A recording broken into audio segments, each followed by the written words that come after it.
Gloire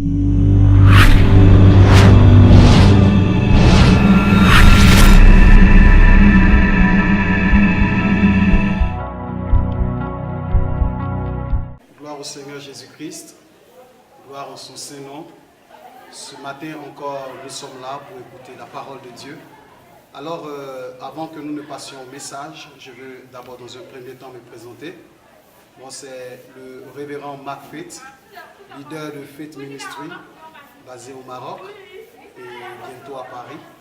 Alors, aujourd'hui, nous allons ensemble écouter un thème qui est vraiment important, qui est essentiel pour notre marche avec Dieu. Mais surtout, par rapport à notre évolution, notre prospérité, notre abondance dans la maison de Dieu. Vous savez, moi je crois en une seule chose, que nous croyons en un Dieu qui est prospère, en un Dieu qui est riche, en un Dieu qui est fort. Alors si nous nous disons que nous sommes des enfants de Dieu, nous devons être à mesure de pouvoir refléter cette partie de Dieu. Dieu est grand et dans sa grandeur, il a sa gloire. Alors nous faisons partie automatiquement, où nous avons cru au Seigneur, nous faisons partie du royaume de Dieu. Et nous devenons automatiquement des enfants de Dieu. Alors, nous devons ressembler à notre Dieu. Vous savez, on le dit dans notre jargon, tu ne peux pas s'aimer de l'arachide et puis espérer récolter des maïs. Ce n'est pas possible. Ça veut dire que si nous sommes nés de Dieu, nous devons ressembler à notre Dieu, à tous égards. Alors aujourd'hui, je vais essayer de vous faire comprendre un secret qui est capital et qui va changer quand même votre manière de voir Dieu, votre manière de comprendre Dieu. Et vous allez, à partir de ce message de 25 minutes, vous allez comprendre pourquoi est-ce qu'il y a des enfants de Dieu qui n'arrivent pas à s'émouvoir. Ils disent chrétiens, ils ont la Bible, ils ont la parole de Dieu, ils prient, ils jeûnent, ils arrivent à faire beaucoup de choses pour Dieu, mais on ne sent pas la gloire de Dieu véritablement se refléter sur eux. Moi, je crois que quand tu es en Christ, tu es une nouvelle personne. Mais aussi, tu es appelé à vivre l'abondance. C'est pourquoi quand vous prenez le livre de Jean 10, 10, la Bible déclare que le voleur ne vient que pour détruire, égorger et tuer. Mais le Fils de l'homme, c'est-à-dire Jésus-Christ, est venu afin que les brebis aient la vie et qu'elle l'ait en abondance. Tant que vous resterez enfant de Dieu, retenez une chose, vous êtes appelés à vivre le bonheur. Le bonheur, ça n'appartient pas qu'aux païens. Et puis le bonheur, ce n'est pas seulement que spirituel, non. Ceux qui disent que le bonheur, non, je suis dans la joie parce que j'ai accepté Jésus, c'est le bonheur. Je ne suis pas contre. Mais le bonheur dont il est question, il y a ce bonheur spirituel, mais il y a aussi ce bonheur physique, c'est-à-dire l'épanouissement dans lequel vous devez vous retrouver. Dieu prend plaisir en ces choses. Dieu aime quand ses enfants sont dans la joie. C'est pourquoi il dit toujours soyez joyeux. Dieu aime quand nous sommes heureux. C'est pour ça qu'il nous a affranchis. Cela veut dire que s'il y a un problème, s'il y a des choses qui se passent, aussi d'autres choses nous arrivent, comme quoi nous vivons des moments aussi compliqués et nous n'arrivons pas à nous en sortir. Et parfois nous attaquons les sorciers. Nous disons non, c'est la sorcellerie, non, c'est les mystiques, non, c'est l'esprit de famille. Je vais vous dire une chose. L'esprit de famille ou la sorcellerie n'a pas de pouvoir devant la parole de Dieu. Ce que la parole de Dieu a dit, c'est ce qui va s'accomplir. La parole de Dieu dit, vous êtes des enfants du ciel, des enfants bénis, c'est ce qui va s'accomplir. Et aujourd'hui, je vais ouvrir votre esprit. C'est pourquoi nous marchons avec Dieu, mais nous ne faisons pas des exploits avec Dieu. Alors, je vais vous envoyer dans un passage que pratiquement tous les chrétiens connaissent. Et quand je vais vous donner le passage tout à l'heure, vous allez dire, ah, mais ce passage, nous le connaissons par cœur. Alors, ceux qui me suivent, vous allez prendre vos Bibles dans le livre de Jean 3, le verset 16. C'est un passage familier que nous connaissons tous. Jean 3, le verset 16. Alors, nous lisons la parole de Dieu. La Bible dit, car Dieu a tant aimé le monde qu'il a donné son Fils unique, afin que quiconque croit en lui ne périsse point, mais qu'il ait la vie éternelle. Amen. Le verset en lui-même est une force, est une puissance. C'est vrai, nous avons prêché cela dans le passé. Et quand nous avons prêché cela, nous avons fait comprendre au monde entier l'amour que Dieu avait pour le monde, à telle enseigne qu'il a envoyé son Fils Jésus pour pouvoir le crucifier, afin que par Jésus, nous soyons sauvés. Et c'est ce qui est la vérité. Mais ce soir, je vais vous faire sortir encore un autre point. Je vais vous montrer quelque chose qui déclenche la gloire de Dieu dans la vie des enfants de Dieu. Parce que nous avons compris ce passage. Mais je vais tirer quelque chose de bien précis. La Bible dit, car Dieu a tellement aimé le monde qu'il a donné son Fils unique, afin que quiconque croit en lui ne périsse point. Donc ça veut dire que Dieu a donné son Fils unique, afin que ceux qui veulent sauver soient sauvés par son Fils. Je veux mettre ici l'accent sur l'amour que Dieu a pour ses enfants. La Bible dit tellement Dieu aime le monde qu'il a donné son Fils. Ça veut dire quelque chose. Ça veut dire que quand vous aimez, vous êtes prêt à donner quelque chose. Vous êtes prêt à faire un sacrifice.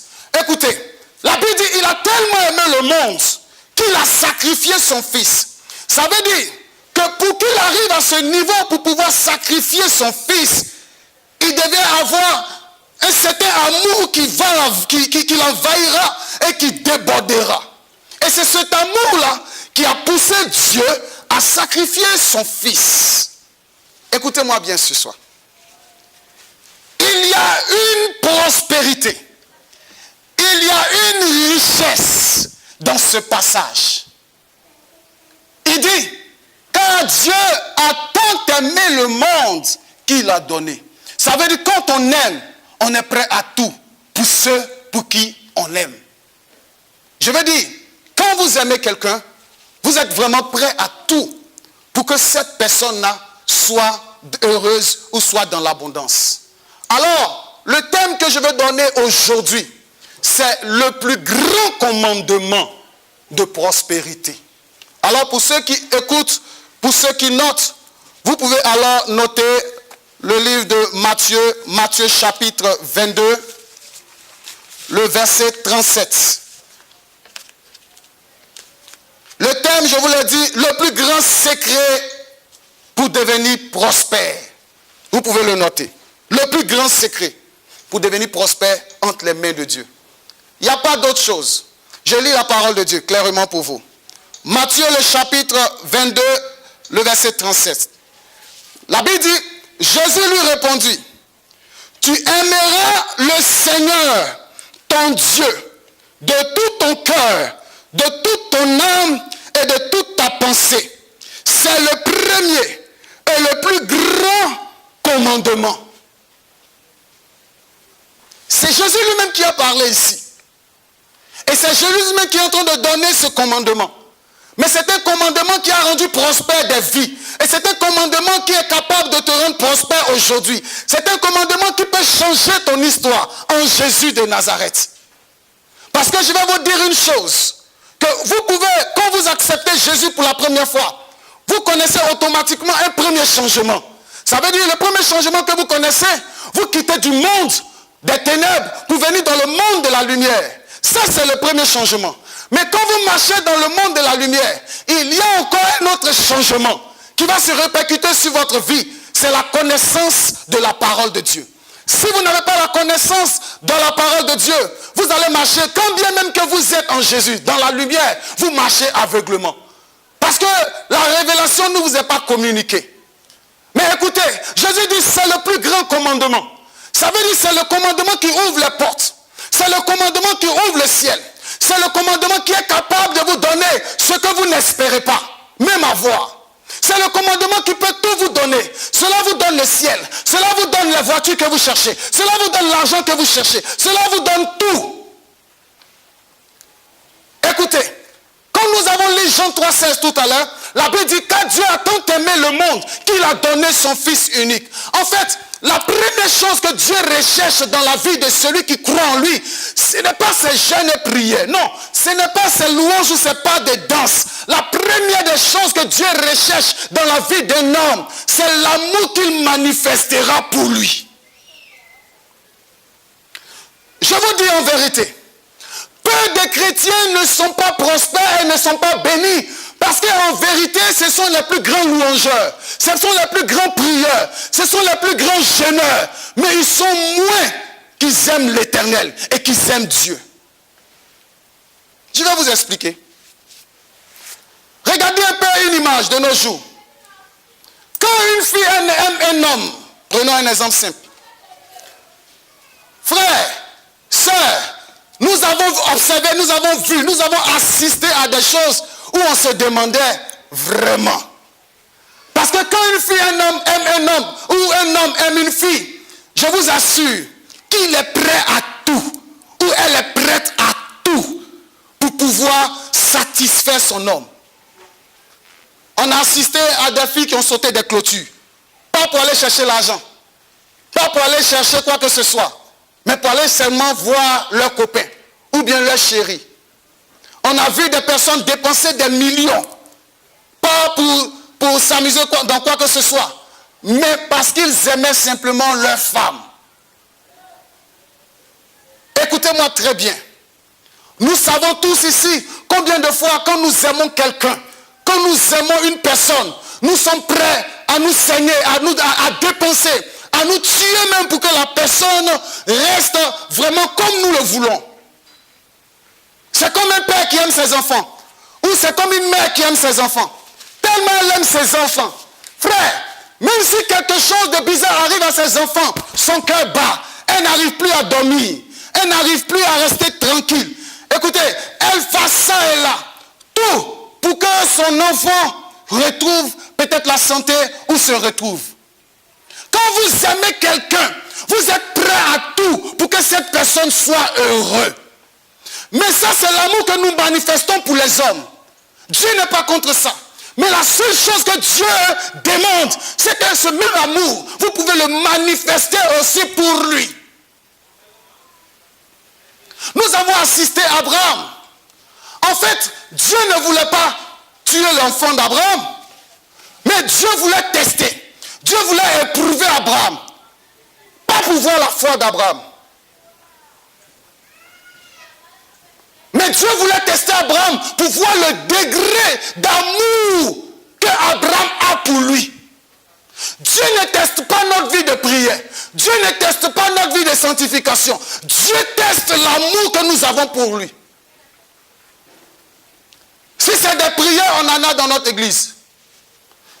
Si c'est des jeûneurs, des loueurs, on en a en assez. Mais des hommes qui aiment Dieu, on en recherche. Parce que tu viendras dans une église de 300 personnes et tu poseras la question, qui aime Dieu? Je vous assure que toute la salle lèvera la main. Toute la salle, toute l'assemblée, tout le monde aura les mains levées. Je vous assure. Mais regardez quelque chose de simple. Vous êtes là. Pendant que vous êtes arrêtés là, Dieu vous dit, remettez-moi votre téléphone portable. Ou donnez-moi votre voiture. Vous allez vous sentir attristé. Amen. Vous allez vous sentir attristé. Parce que, en réalité, vous aimez plus la voiture que Dieu lui-même. Je vous assure, il y a une seule chose qui déclenche le ciel, c'est l'amour que nous manifestons pour notre Dieu. Et Jésus l'a si bien dit, dans Matthieu 22, c'est le plus grand secret. Parce que le temps est arrivé pour qu'en tant qu'enfant de Dieu, vous appreniez à aimer Dieu.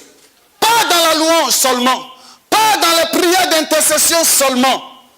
Non, mais dans le sacrifice que vous faites pour que son nom soit glorifié.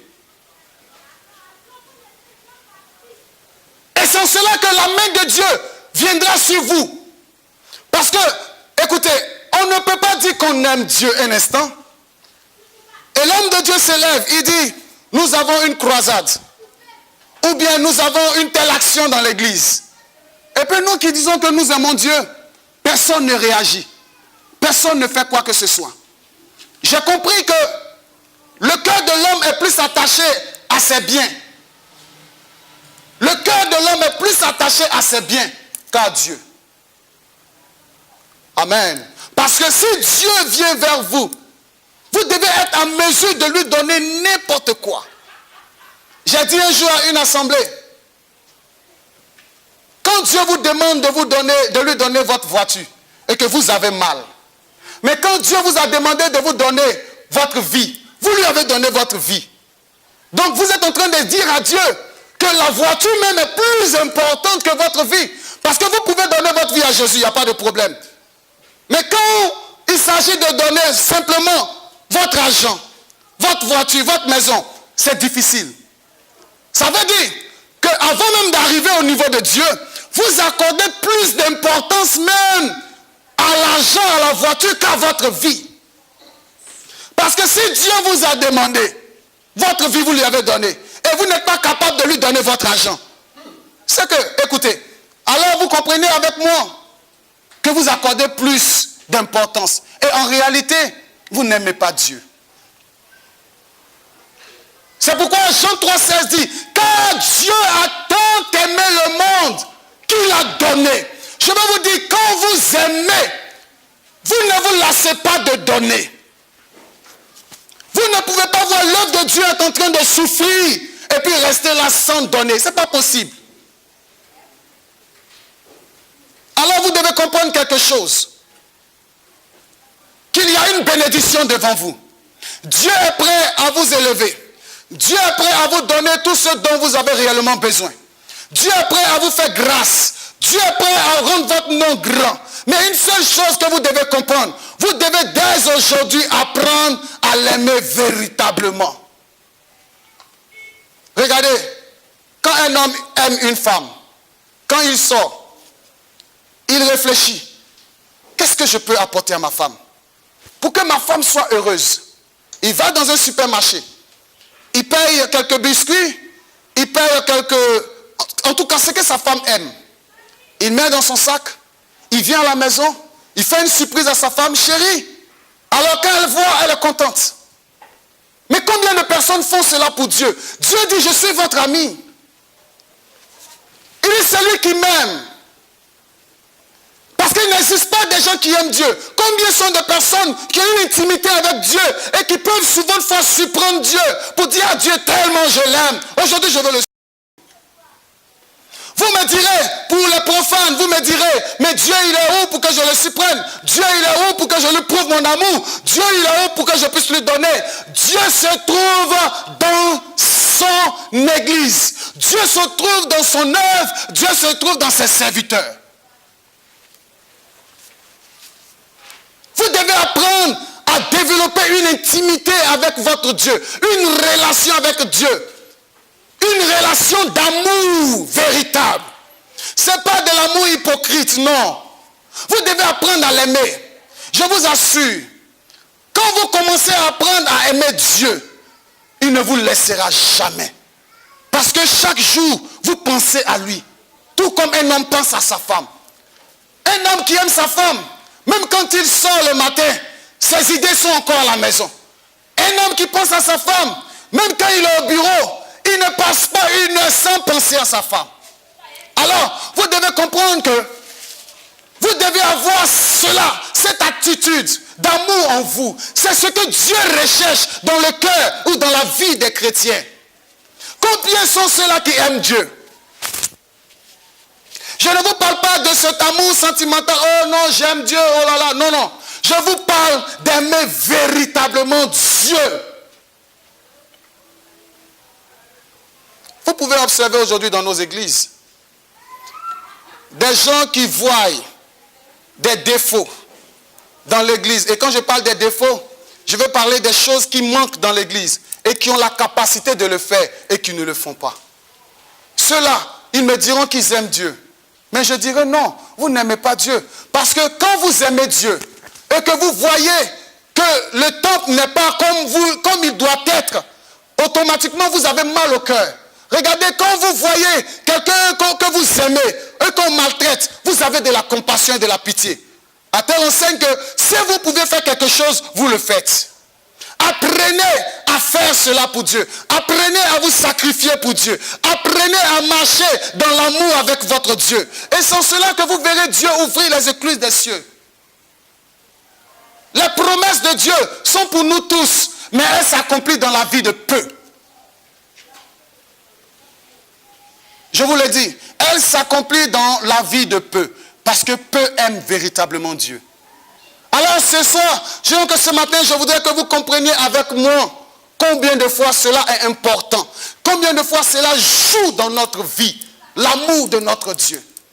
Je ne peux pas vous enseigner des mystères, des grands mystères, si vous n'avez pas d'abord appris à aimer Dieu. Si vous aimez Dieu, vous n'aurez pas de soucis. Parce que le jour où vous vous retrouverez dans les soucis, la Bible dit, il viendra vous délivrer. C'est pourquoi la Bible déclare en Somme que le malheur atteint souvent le juste, mais l'Éternel l'en délivre toujours. Dieu marche avec des gens qu'il aime. Dieu est prêt pour des gens qu'il aime véritablement. Dieu travaille dans la vie de ceux qui l'aiment véritablement. Et si vous voulez voir Dieu agir dans votre vie, bien-aimés frères et sœurs, commencez dès aujourd'hui à apprendre à l'aimer véritablement. Si vous sentez que vous n'avez pas l'amour de Dieu dans votre cœur, c'est le moment de fléchir les genoux devant Dieu, de prier et de dire à Dieu, Seigneur, remplis-moi et donne-moi ton amour. Parce que ce que Dieu élève, parce que ce que Dieu bénit, c'est des gens qui adorent, sinon que c'est des gens qui aiment véritablement Dieu. Je le dis, ça ne sert à rien de venir danser, de venir crier, de venir prier, exposer ses problèmes, sans toutefois aimer Dieu. Aimer Dieu, c'est tellement théorique qu'on a l'impression que c'est vague. Mais c'est le plus grand commandement qui change la vie d'un homme. Ma vie a changé à partir du moment où j'ai commencé à aimer Dieu. Je vous l'ai dit tantôt au début, qu'il y a deux changements dans la vie d'un chrétien. Le premier changement, c'est quand il accepte Jésus, il quitte les ténèbres pour la lumière. Mais le deuxième changement, c'est quand il rencontre la vérité, la lumière qui l'éclaire encore plus et qui fait venir la gloire de Dieu sur lui. C'est pourquoi la Bible déclare, lève-toi, sois éclairé, car ta lumière arrive. Quand j'ai lu ce passage, je me suis posé la question de savoir comment quelqu'un qui est éclairé doit recevoir encore une lumière. Parce qu'il dit, lève-toi, sois éclairé, car ta lumière arrive. Ça veut dire, pour que la lumière puisse arriver jusqu'à toi, tu dois être d'abord éclairé. Tant que tu n'es pas éclairé, cette lumière n'arrivera pas jusqu'à toi. Et qu'est-ce qui t'éclaire? La Bible déclare, la révélation de tes paroles m'éclaire. Et c'est aujourd'hui, ce matin, je viens te donner la révélation de la parole du Christ. À savoir le sacrifice que tu dois manifester tous les jours pour ton Dieu. À savoir l'amour que tu dois manifester tous les jours pour ton Dieu. C'est ça. Il n'y a pas d'autre mystère qui puisse changer ta destinée, qui puisse transformer ta vie. J'ai vu des gens aller jeûner 40 jours de jeûne pour que Dieu leur donne l'argent, pour que Dieu les rende riches, pour que Dieu les rende prospères. Mais à la sortie de ce moment, Dieu a fait comme s'il n'avait pas entendu. Il avait entendu, mais il a fait comme s'il n'avait pas entendu. Pourquoi? Parce qu'en réalité, ils n'ont pas besoin de jeûner. C'est une promesse, la richesse. Ils n'ont pas besoin de prier, de jeûner pour dire, Seigneur, rends-moi riche. Quand vous commencez à aimer Dieu de tout votre cœur, quand vous êtes prêt pour votre Dieu, la richesse commence à vous suivre. Les bénédictions commencent à arriver. Il y a trop de bénédictions dans la parole de Dieu. Quand vous prenez Deutéronome, le chapitre 28, vous lisez de 1 jusqu'à 14, vous comprendrez que vous êtes prospère en Jésus-Christ de Nazareth. Que vous êtes riche là où vous êtes. Que vous êtes multimilliardaire là où vous êtes. Parce que Dieu ne peut pas te donner toutes ces bénédictions et puis espérer que tu es encore misérable et pauvre. Non. Tu n'es pas pauvre. Tu n'es pas misérable. Tu n'es pas pauvre, je le répète. Mais c'est parce que tu n'as pas encore compris que tu dois manifester ton amour, que tu dois commencer à aimer véritablement Dieu. C'est là le sens de toute la vie chrétienne.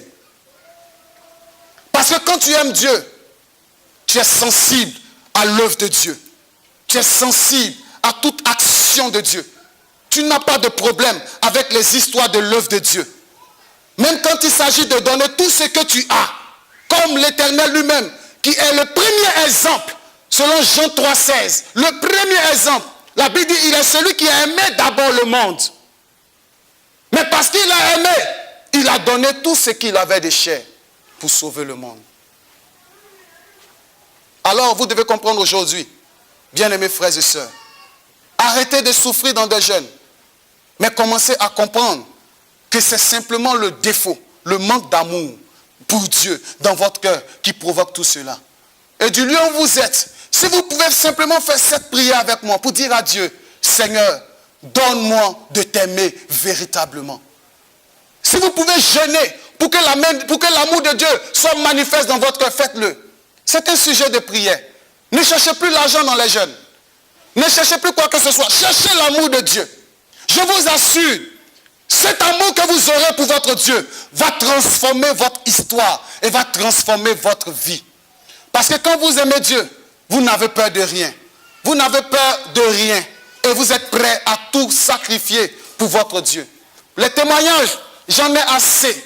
J'en ai beaucoup. J'ai connu beaucoup de personnes, beaucoup de femmes, beaucoup d'hommes qui se sont sacrifiés pour l'œuvre de Dieu et qui en retour ont expérimenté la gloire de Dieu. Alors bien aimés frères et sœurs, je vais t'amener aujourd'hui à comprendre que vous devez vous consacrer, non pas pour chercher quoi que ce soit, à part que de retrouver, de chercher l'amour que vous devez manifester pour votre Dieu. C'est cet amour qui vous rendra prospère, qui vous donnera la joie. Pensez à l'Éternel. Partout où vous êtes, dans n'importe quel endroit, pensez à l'Éternel. Je vais terminer par un point. Le secret de David, ce n'était pas que David était aussi fort, guerrier. Ce n'est pas qu'il était aussi beau, qu'il a eu tous ses succès. Mais le secret de David, c'est que David aimait l'Éternel. Aujourd'hui, nous assistons des personnes qui font sortir des chants, des artistes qui chantent pour des femmes. La Bible dit David a composé des morceaux, des chansons pour Dieu. Tellement il aimait son Dieu. Ce sont des choses qui touchent le cœur de Dieu. Ce sont des choses qui montent à Dieu. Et Dieu est obligé de faire de vous des vainqueurs. David n'a pas de différence. La seule différence, c'est qu'il aimait l'Éternel, c'est tout. Vous voyez, un homme, tellement il aime Dieu, malgré qu'il est un grand guerrier, un grand combattant, il est le plus grand poète. Mais il ne fait pas à l'honneur d'une femme, il le fait à l'honneur de Dieu. C'est-à-dire tellement il aimait Dieu. Et c'est pourquoi Dieu était toujours avec lui. Et Dieu se manifestait à l'endroit de David. Écoutez, dès aujourd'hui, je vous dis cette vérité. Apprenez à aimer Dieu. C'est le plus grand secret pour devenir prospère. Il n'y a rien d'autre que ça. Il n'y a rien d'autre que ça. Et Christ l'a dit.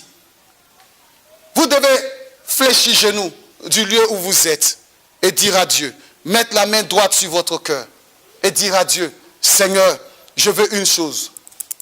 Je veux une chose, c'est de t'aimer. Je vous assure, j'ai pris un an pour prier, pour demander simplement une seule chose à Dieu. Et j'ai dit, Seigneur, toute cette année, je ne te demande rien d'autre. Et je ne demande que l'amour dans mon cœur pour toi. Pas l'amour pour que tu m'aimes, non. Tu m'as déjà aimé. Mais je prie toute cette année pour que tu me donnes de t'aimer, moi en retour. Parce que je vais vous dire, on ne naît pas chrétien. La Bible dit, on devient chrétien. Alors, si on devient, ça veut dire qu'il y a un pouvoir qui vient sur vous et qui vous fait devenir. Alors vous devez apprendre à aimer Dieu. J'ai prié pendant toute une année.